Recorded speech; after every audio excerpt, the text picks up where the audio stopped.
দুইটা সময় তওবা করে লাভ নাই। একটা হচ্ছে মৌতের যন্ত্রণা শুরু হয়ে গেলে, মৃত্যুর যন্ত্রণা শুরু হয়ে গেলে আগে পা থেকে শুরু হয়ে আস্তে আস্তে গলার দিকে আসে।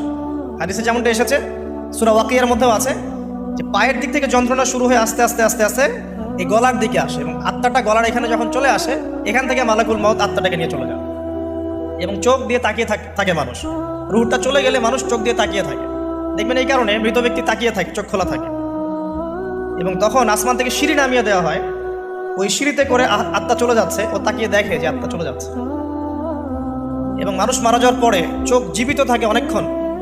মেডিকেল সায়েন্স যারা পড়েছে তাদেরকে জিজ্ঞাসা করবে, মানুষ ডেড হয়ে গেলেও চোখ দেখবেন আরও কয়েক ঘন্টা, হয়তো আরও নির্দিষ্ট একটা সময় পর্যন্ত চোখটা কিন্তু জীবিত থাকে।